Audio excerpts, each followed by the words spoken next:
mempunyai satu mitos bahwa seluruh persoalan kehidupan bisa dipecahkan dengan otak manusia. Maka aspek-aspek ketuhanan, mistik dan kerohanian mulai ditinggalkan oleh manusia. Saudara-saudara, Rabbi fa'fa'na bi barakatihi.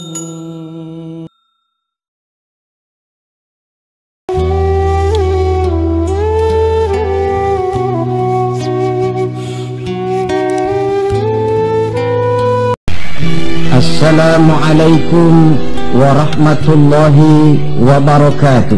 Waalaikumsalam warahmatullahi wabarakatuh. Bismillahirrahmanirrahim. Alhamdulillahi rabbil alamin. Wassalatu wassalamu ala ashrafil anbiya'i wal mursalin, Sayyidina wa maulana Muhammadin wa ala alihi wa ashabihi al-mujahidin at-tahirin, amma ba'd.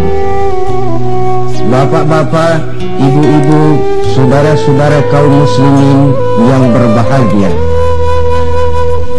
sudah bukan merupakan rahasia lagi bahwa kemajuan ilmu pengetahuan dan teknologi modern telah mengantarkan masyarakat manusia kepada menikmati satu bentuk kehidupan yang lebih mudah dan lebih dekat dengan apa yang mereka harapkan. Dengan kemajuan ilmu dan teknologi, dunia telah dirubah oleh manusia seolah-olah dari sebuah daerah yang kosong menjadi kota-kota yang penuh dengan gedung-gedung pencakar langit. Apa yang bagi manusia yang hidup di masa lampau hanya ada dalam idealisme mereka, sekarang ini sudah bukan merupakan rahasia lagi. Orang telah bertandang ke bulan, dan mungkin dalam beberapa tahun yang akan datang mereka akan mendarat pula di planet-planet lainnya. Kekurangan tanah pertanian bisa diatasi dengan merubah gurun pasir yang gersang dan tandus menjadi areal pertanian yang subur. Hujan lokal dapat dibuat. Kekurangan air bisa diatasi dengan penyulingan air laut melalui proses kimiawi. Penyakit-penyakit akan berkurang dan hidup makin dekat kepada apa yang diharapkan. Pertanyaan yang paling mendasar ialah, sudah sampaikah manusia kepada kebahagiaan? Adalah benar, dengan kemajuan ilmu dan teknologinya, manusia mencoba menyingkap tabir rahasia alam ini. Namun tiap kali tabir rahasia itu terbuka, terbentuk pula misteri-misteri baru yang memerlukan jawabannya. Di pihak lain, kemajuan yang diperoleh itu telah melahirkan satu bentuk kehidupan di mana manusia mempunyai satu mitos bahwa seluruh persoalan kehidupan bisa dipecahkan dengan otak manusia. Maka aspek-aspek ketuhanan, mistik dan kerohanian mulai ditinggalkan oleh manusia. Saudara-saudara kaum muslimin yang berbahagia, maka sebagai efek dari kemajuan ilmu dan teknologi itu, kita melihat lahirnya kelompok-kelompok manusia yang otaknya penuh berisi ilmu pengetahuan modern, tapi jiwanya kosong dan hampa, merasa tidak puas dengan ini dan itu, walaupun hidup sudah serba ada dan serba cukup. Akibat lainnya ialah kerusakan terhadap alam. Kita maklum, manusia memulai orientasinya dengan tunduk kepada alam. Pada proses selanjutnya, manusia mulai mengadakan adaptasi, penyesuaian diri dengan alam. Dan selanjutnya, manusia mulai mengadakan eksplorasi, penundukan kepada alam, memanfaatkan alam untuk menunjang kebahagiaan yang mereka dambakan. Akibatnya, penggunaan sumber daya alam yang melampaui batas sering merusak alam itu sendiri. Kita ambil satu contoh misalnya, akibat meningkatnya penggunaan bahan bakar dan penggunaan bahan kimia, maka terjadilah pencemaran udara. Yang ini akan menyebabkan terjadinya hujan asam, yang menyebabkan matinya plankton dan organisme akuatis air. Di sisi lain kita melihat akibat percobaan nuklir misalnya, yaitu rusaknya lapisan ozon di atmosfer yang akan menghilangkan perlindungan makhluk hidup terhadap sinar ultraviolet dari matahari, yang pada gilirannya ini akan menaikkan frekuensi daripada penyakit kanker. Ketidakseimbangan alam sering timbul sebagai dampak dari penggunaan sumber daya alam yang berlebihan. Akibatnya akan kembali kepada manusia itu sendiri. Alam memang tidak selalu ramah, memberikan begitu saja apa yang dibutuhkan oleh manusia. Tetapi alam juga bisa kejam kalau sumber daya yang dimilikinya dikuras secara berlebihan tanpa memperhatikan keseimbangan yang ada di dalamnya. Oleh karena itu, marilah kita mencoba melihat gejala-gejala alam yang sering kita dapati di dalam kehidupan ini. Alam merupakan ayat Allah, ayat yang tercipta oleh Allah. Manusia memang diperintahkan untuk memanfaatkan apa yang bisa dimanfaatkan dari alam ini, tetapi dengan tetap menjaga keseimbangan yang tidak akan menimbulkan dampak negatif bagi kehidupan manusia itu sendiri. Gejala alam sering tidak bisa dianalisa, tidak bisa dideteksi oleh kemajuan teknologi yang serba canggih ini.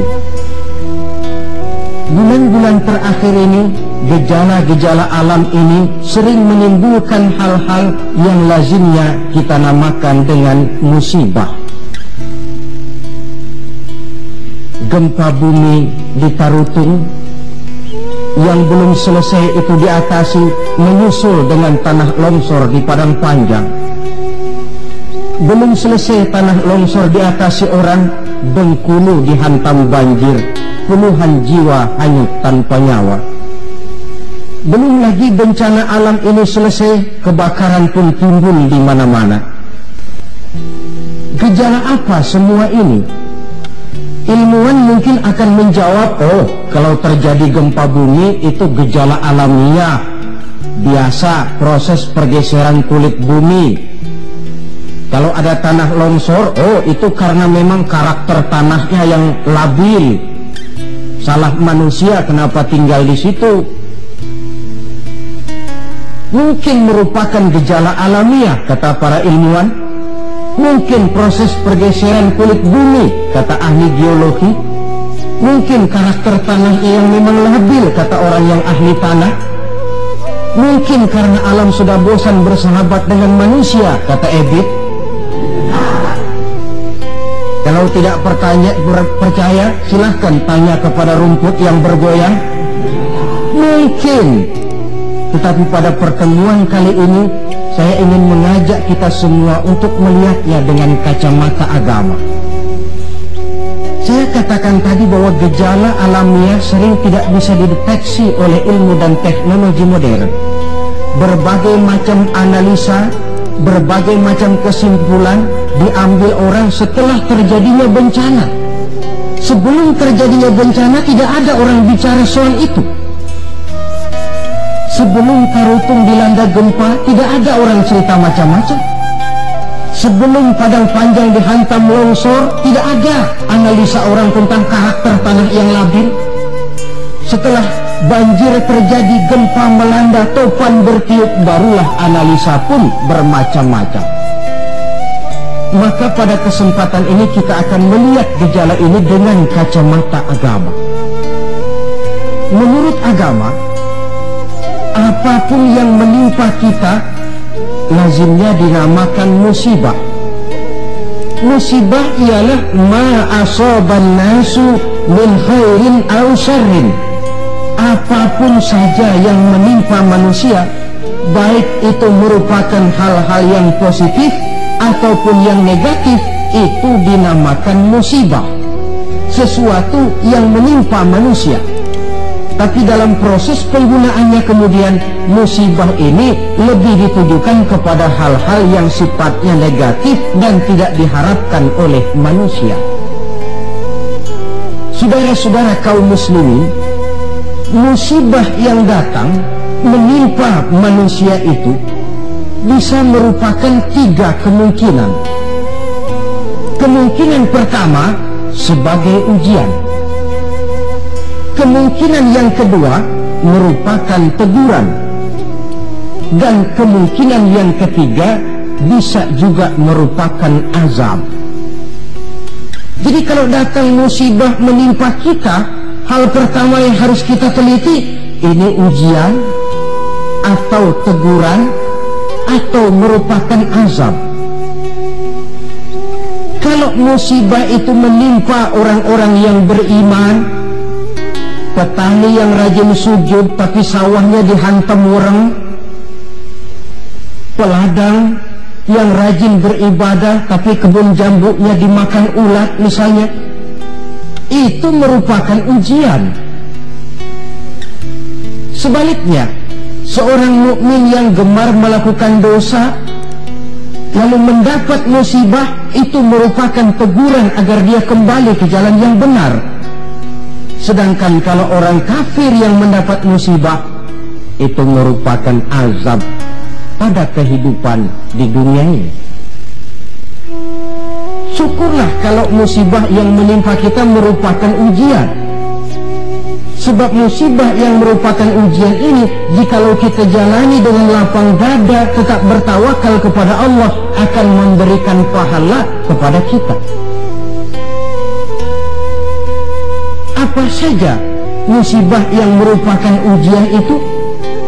Dalam surah Al-Baqarah ayat 155, Allah Subhanahu wa ta'ala menjelaskan, A'udzu billahi minasyaitonir rajim.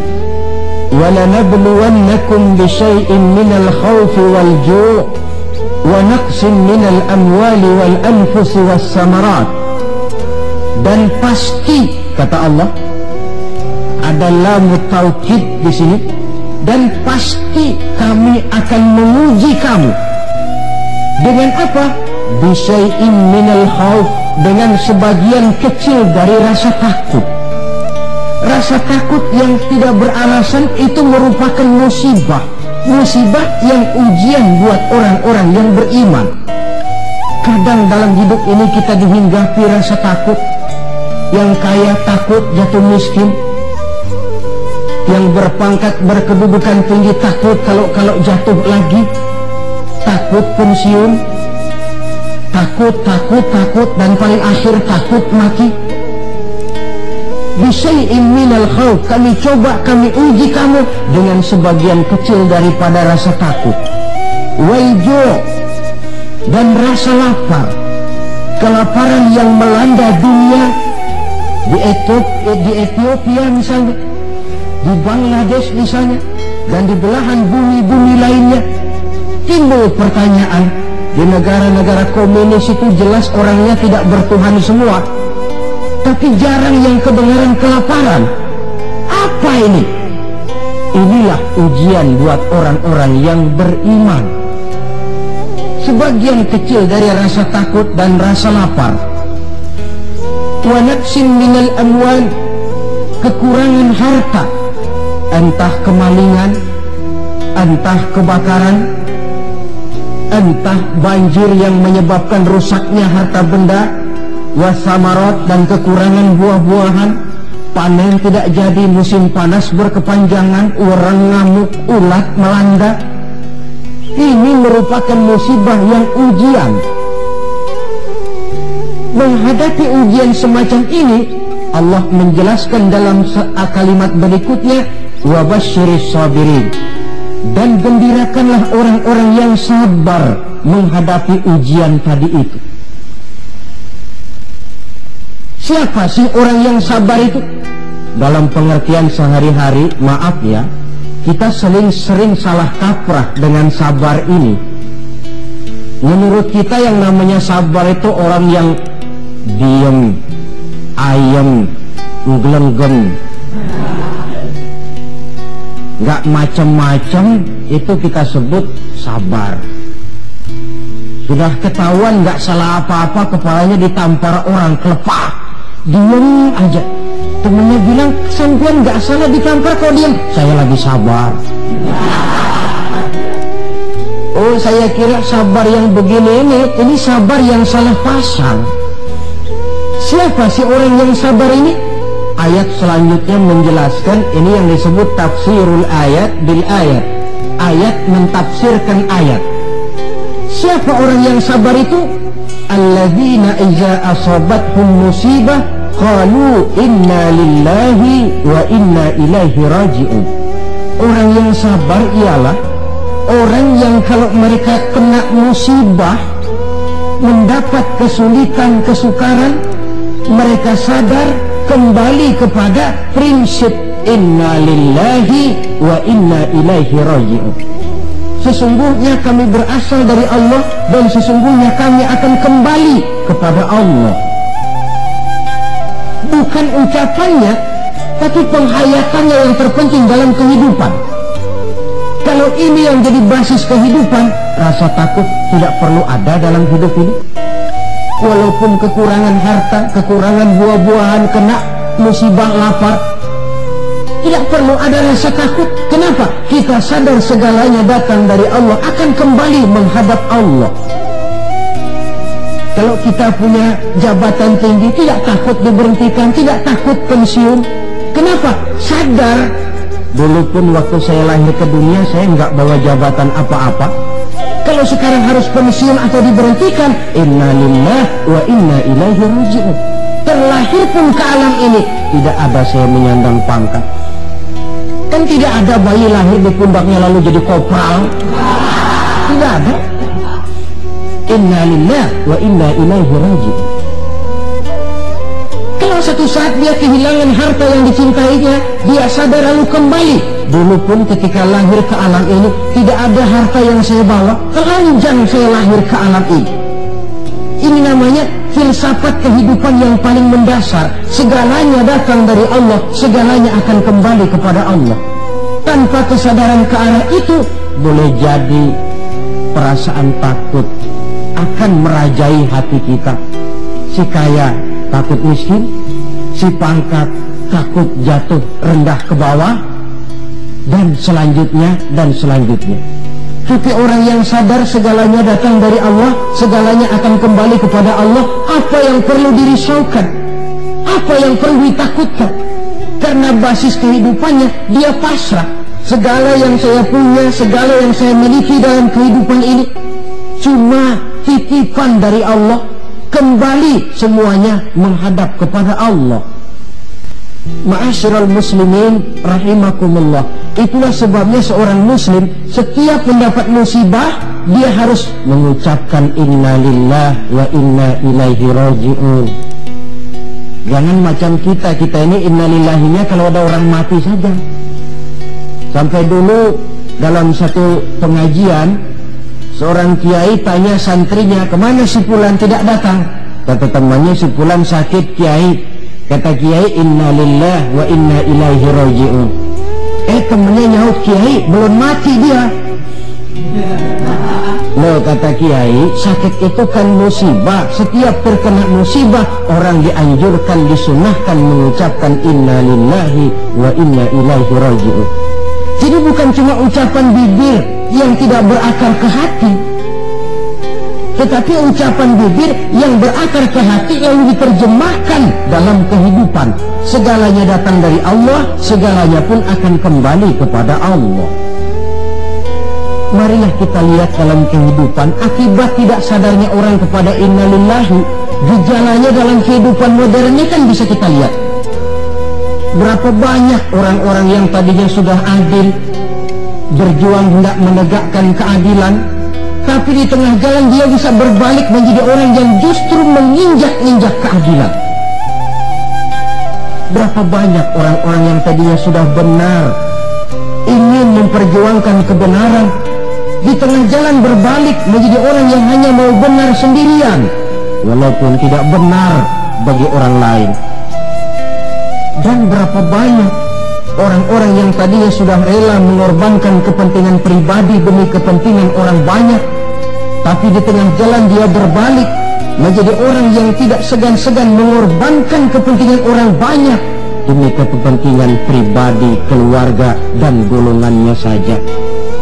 Tepat benar sindiran Allah dalam satu ayat, wa iza massal insana ad-durru da'ana li janbihi aw qa'idan aw qa'idah.